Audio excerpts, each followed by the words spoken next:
This is a very interesting intersection of high-tech visualization and low-tech analogical visualization. Diane and I have been colleagues for years, who's recording here. And I get the feeling like for the last 30 years, those of us on the West Coast who've been pioneering this style of facilitation, really inspired by architects and designers and fueled by the creativity of Silicon Valley, are now intersecting with the tools that are allowing us to work virtually. And so I want to show you just how far this development in visual meetings has gone. I'm right in the middle of writing a book right now on visual meetings, and this is really aimed at the non-professional and to show people how much you can do if you just get the program, that behind all this visualization are some very, very interesting and powerful tools for how you think. Around the edge is a little model of the learning process. We begin in our minds imagining, we then engage and mess around and explore, prototyping, and then we try to find patterns and designs, and then we want to enact. Well, I want to show you how visual meetings work in all these different settings. Now, I personally find that what's between my ears is pretty amazing. It at least matches the holodeck. You're going to hear from Howard Rothman at the end of the day. These very, very vivid images that we have are the starting of things. People imagine possibilities. Somebody imagined TEDxSoMa. And we get all kinds of things, including sounds. Now, I personally love to work in a journal. And this is an example of something you can do, which is called a soul collage, which is just grab a bunch of images from magazines, put them in a journal, and then write about them, even pretend that you're the image speaking. But a colleague of mine likes to work in 3D. You don't have to work just with drawings. He works with spaghetti, noodles, and toothpicks and gets people to actually visualize organizational arrangements and how teams work. He calls it kinesthetic modeling. But this thing really kicks into gear if you use the tools of design to listen with and engage and interact as distinguished from presenting. It's a little bit ironic, actually, that I'm doing a PowerPoint presentation, because most of the time what I'm doing is people are talking, I'm listening, the visualization's happening, and then the people who talk see it. Well, this is an incredibly stimulating thing to have happen because there are little time lags in there. And people start matching, what did I hear, what did they draw, things that are missing, people add it in.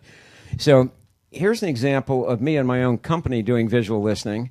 It's very hard for a president of a company to actually, get folks in your staff to tell you everything they need to tell you. Well, in this case, I'm doing a traditional strategy talk, strength, opportunities, problems, and threats analysis. But I'm doing the listening. And anybody on my staff can look at this and see, did I hear what they said or not? It really makes a huge difference in the level of engagement.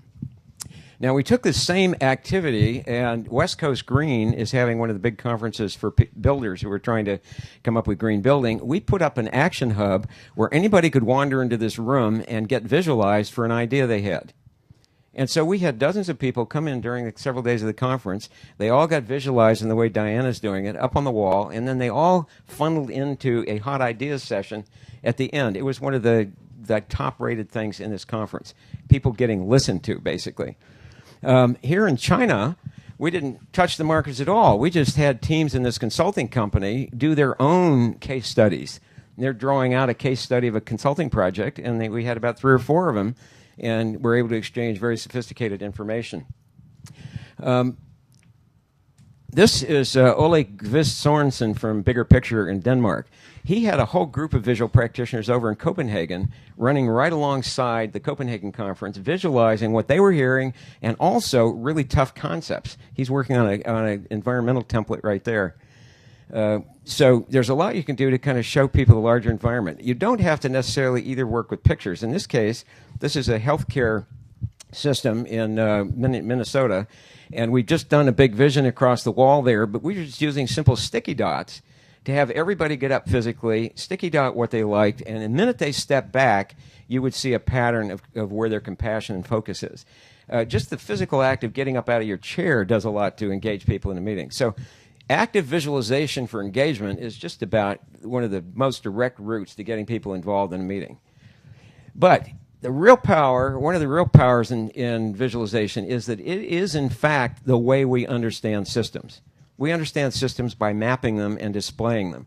And so here, if you think about planning in general, people want to know where they are, they want to know where they're going, the vision, and they want to know how to get there. And if you could imagine this room with the 3 walls filled with that kind of information and sitting there for a full day, the level of systems thinking that you would do is unparalleled with any other kind of media.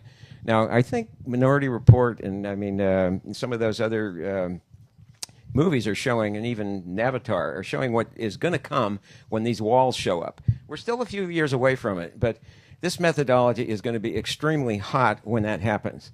Now, here's an example. Anybody who does process improvement is going to get on charts because you can't really see systems if you don't visualize. Up there in the top, we just did a very simple drawing where the box stood for all the different units in that company, and all the dots, believe it or not, are all their data centers. After an hour and a half, we did not have to explain why we needed to do IT improvement. Here was the Presidio of San Francisco. When it was turned over to the National Park Service, they wanted to have vision workshops all over the country, all over the region, and find out what people wanted to do.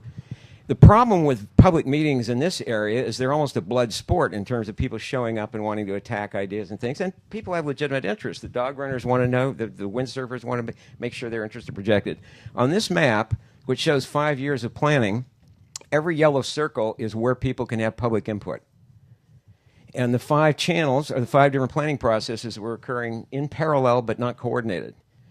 Drawing this one map not only got those 5 planning groups to talk to each other, but it up on the wall allowed us in 2 seconds when we were facilitating, when somebody says, oh, I want to get a building, we'd say, oh, right down here in the green arrows is where you can bring it up. So we ended up having very productive meetings, and this big chart was one of the few ways we could actually show the process as a whole. And here's a company that said, let's ban PowerPoints entirely. Let's actually talk strategically for 2 days. So they had their CEO put up some visions over on the left. We did a whole interactive graphic history along the back, about 24 feet, and each of 2 divisions had 3 murals they were constrained to: a context map, a vision, and how they were going to get there, the strategy. And for 2 days, they had one of the most engaged strategy conversations with 60 people in that room. And there wasn't any flickering, anybody getting lost, going brain dead. They actually were engaged. So visual thinking then moves to, what are you going to do about it once you get a plan? And visualization turns out to be a type of enactment. When you share a visual or you actually co-create a visual, you're actually doing something.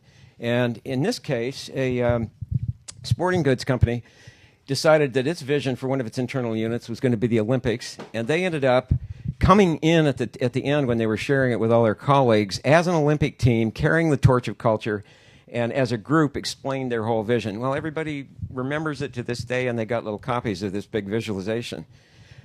You also can use story maps as a way to get a vision to persist. It's very hard to get people to remember the big picture when they're in the small picture. So this is a company that's doing business planning, but the larger strategy is up there. Here's a group of architects that is doing game planning all by themselves, no facilitators in sight. I'm going to end here with the REAMP group. This is 110 environmental NGOs and 15 foundations in the upper Midwest that are cleaning up global warming. We wanted in one room to see 8 states. Now, you can see these charts around the edge of the room. What you're looking at are these. And so all at one time, the different states co-created in an hour a visualization of everything they were doing in 2008 and 2009 on little stickies with dots. And then they went around the room, and we had presentations. And in about 2.5 hours, got a whole systems view of all the work that's being done. They were pretty stoked by lunchtime. Now, this is the revolution that's going to launch this, and this is my last slide. When the tablets hit, and I'm keeping my fingers crossed that there actually will be a large version of these little babies soon, I think that drawing and active visualization and using visual listening is going to start becoming very fashionable. And I think you're going to see an intersection between what those of us who are visual facilitators have been doing and what the technologists have been doing. I think it's one of the most hopeful power tools for the kind of complex problems we're facing.